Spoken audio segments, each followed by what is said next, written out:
राधे राधे दोस्तों, जय श्री कृष्ण, हरि बोल।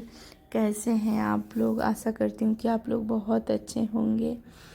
और आज है खरना, तो यहाँ मैं कर रही हूँ खरना पूजा की तैयारी। तो जब तक मैं हवन की लकड़ी सही कर रही हूँ, तब तक आप लोग को बता दूँ कि आज होता क्या क्या है। तो आज होता है, सुबह उगते हुए सूरज को भी जल देते हैं, डूबते हुए सूरज को जल देते हैं। दोनों समय अगरबत्ती कपूर लिए रहते हैं। और जो जब डूबते हुए सूरज को जल देंगे तो उसी समय कहते हैं ना कि गंगा जी की पूजा की जाती है। मैं करती हूँ, मैं अपना बता रही हूँ। तो कहते हैं कि पोखरा की पूजा करें या घर में जो नलका है उसकी पूजा कर लें। तो मैं अपने घर में जो नलका है उसकी पूजा करती हूँ। तो वहाँ भी दिया जलाया जाता है, अगरबत्ती और क्या बोलते हैं, कपूर और एक लोटा जल दिया जाता है। और उसके बाद से जब ये पूजा कर लेते हैं तब आते हैं गैस की पूजा करते हैं। गैस की पूजा कर लेंगे। साफ़ सफाई तो पहले ही हुई रहती है, सब क्लीन करके आदमी पहले नहाने जाता है। तो जब सब क्लीन है तो सब ये पूजा जब करके आएंगे तब करेंगे गैस की पूजा। तो गैस की पूजा करने के बाद हम लोग प्रसाद बनाते हैं। तो प्रसाद में रोटी बनता है और गाय के दूध और गुड़ की खीर बनती है। और यहाँ पे दो दो जोटा में, मतलब दो दो रोटी एक साथ रख रही हूँ मैं। तो मैं रखूँगी 6 जगह। मेरा एक बेटू है, मतलब मेरे पास एक ही बच्चा है। तो मैं अपने एक बेटू का 2 रखती थी, तो मम्मी मतलब सासू माँ बोली कि क्या बोलते हैं, देवर जी हैं, हस्बैंड जी हैं, इन दोनों का भी रखना है। तो मैं दोनों लोग का भी रखने लगी। मम्मी बोली तो सासू माँ नहीं रहती हैं, सासू माँ मुझे दे दी अपना, तो मैं करती हूँ। तो वही मेरे घर में ये है कि मेरी सासू माँ को उनकी सासू माँ दी थी और मुझे मेरी सासू माँ दी थी। तो छठ ऐसे ही चला आ रहा है मेरे घर में। तो ये 6 जगह मैं रखती हूँ। अब मैं रखूँगी इसके ऊपर खीर। और यकीन मानिए, ये खीर और ये रोटी आप ऐसे बना के खाएंगी तो आपको बिल्कुल टेस्ट नहीं आएगा, कहेंगी क्या खा रहे हैं। और ये आज वाली पता नहीं माता रानी की क्या कृपा होती है, इतना टेस्टी लगता है, इतना टेस्टी लगता है कि हम लोग व्रत रहते हैं और दिन भर कुछ खाए नहीं रहते हैं, जैसे नमक वाला या इधर उधर कुछ भी, फिर भी इसको बहुत मन से खाते हैं और अच्छा लगता है, कहीं कुछ नहीं ऐसा लगता। तो इस पे 2-2 केला भी रखा जाएगा, 2 छील के केला रखा जाता है। मतलब जैसे कुछ नया नहीं है, जैसे सासू माँ करते आई हैं वैसे ही करती हूँ और ऐसे ही लगभग सभी लोग करते हैं।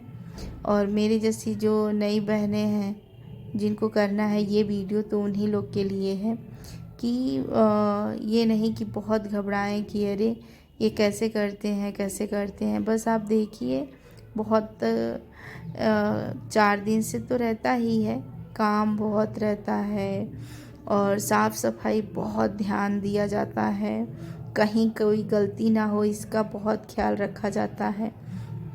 और अगर आपके मन में बहुत शौक़ है इस व्रत को रखने का तो आराम से रखिए, कोई दिक्कत नहीं है। बस छोटी छोटी बातों का ध्यान दिया जाता है और पूरी फैमिली लगी हुई रहती है।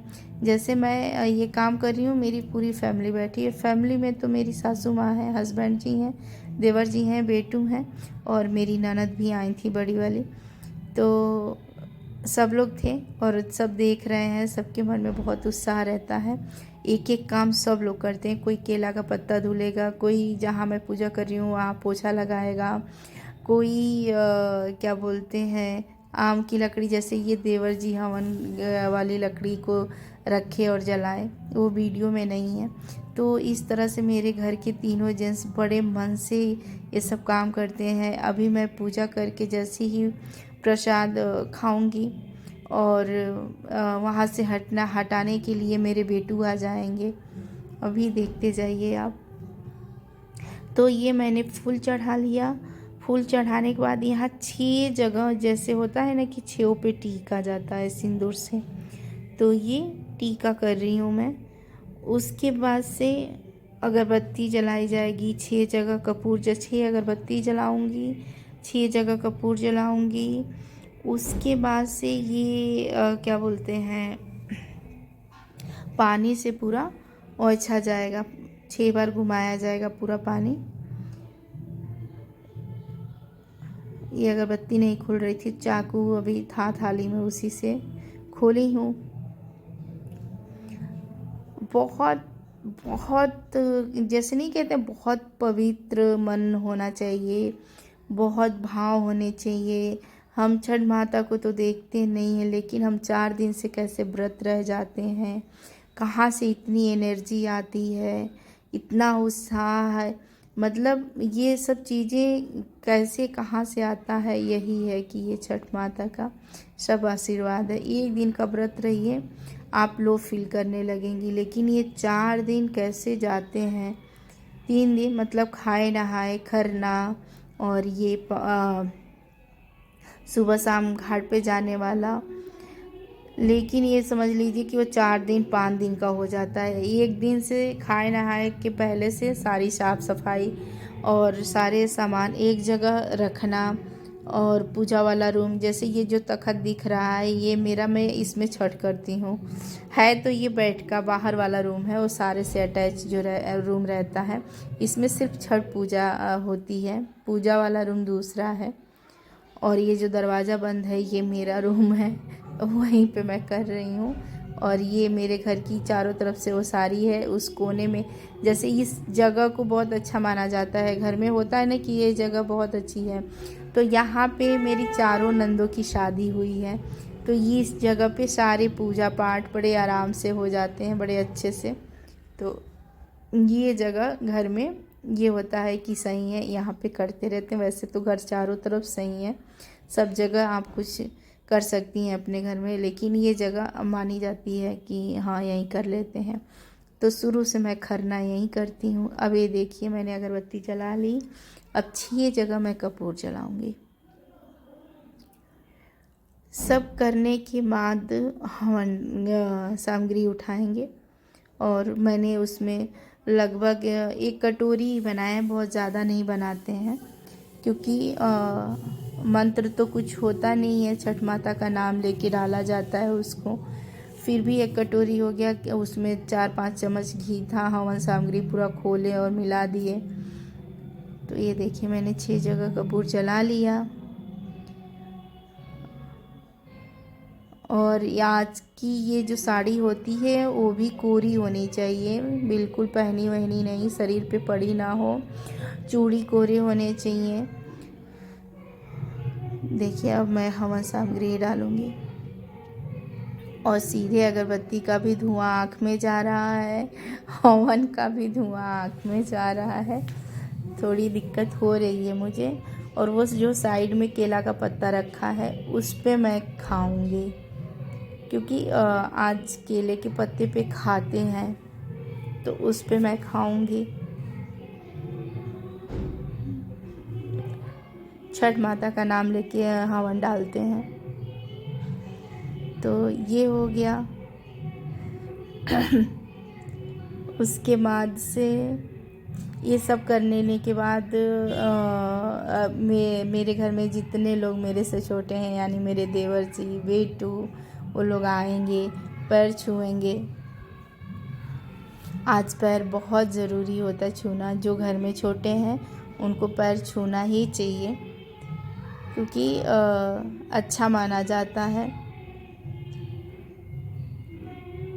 बहुत अच्छा माना जाता है। और मैं तो समझ लीजिए, पता नहीं हर व्रत में, हर पूजा में मैं बहुत दिल से टच में होती हूँ, आस्था से मैं बहुत जुड़ी हुई हूँ। तो ये छठ पूजा जब मैं करती हूँ ना, तो एक अलग सी एनर्जी, उत्साह मेरे अंदर रहता है, जो नहीं बता सकते शब्दों में कि ये सब कहाँ से होता है। और यहाँ कुछ मेरी ननद जी, मेरी बड़ी वाली ननद कुछ कहीं हैं, अच्छा वो आ रही हैं, ये आ गए सिंदूर लगाने। तो आज भी नाक पर से सिंदूर लगता है। ये मेरी बड़ी वाली ननद है। तो पहले आंचल को टीकते हैं 6 जगह।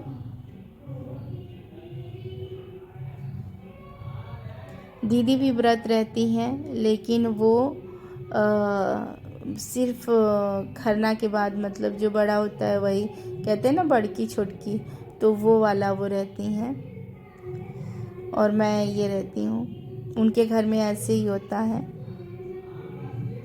तो आज भी नाक पर से सिंदूर लगता है।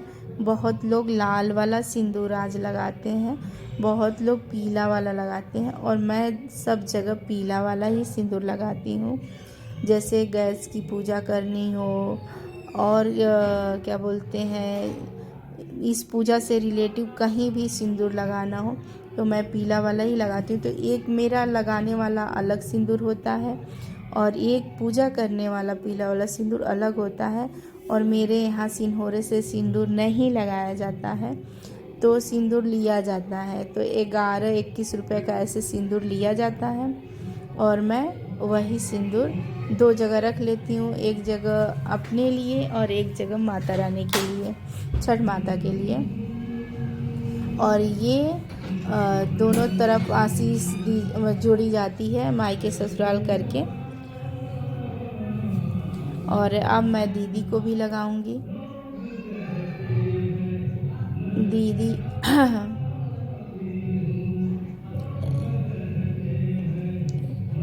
दीदी को बहुत मज़ा आ रहा था, क्योंकि दीदी यहाँ होता नहीं है और इस बार मेरे साथ ही आ गई थी पूजा करने। तो इनको बहुत अच्छा लग रहा था। ये व्रत नहीं थी और इनको प्रसाद भी बहुत अच्छा लगा। ये अगले दिन रहने वाली थी। व्रत तो थी छठ का, लेकिन ये खरना नहीं करती हैं। लेकिन नियम यही है कि आप खाए नहाए तीनों चीज़ करिए, खाए नहाए, खरना, फिर छठ, क्योंकि प्रोसेस यही है और यही नियम है। तो यहाँ मैं पूरे खाने को 6 बार ऐसे प्रसाद को, क्योंकि हम लोग माँ को देखते नहीं हैं, बस नाम लिए और पूजा करते चले गए। और सारी पूजा माता रानी कहाँ हैं, कैसी दिखती हैं नहीं पता, लेकिन इतना टच गुड वाला फील होता है कि माँ तो हैं। तो हाँ, माथा टेकते हैं और ये माथा टेक के माता रानी से आशीर्वाद लेते हैं कि सब सकुशल रखिए माता रानी।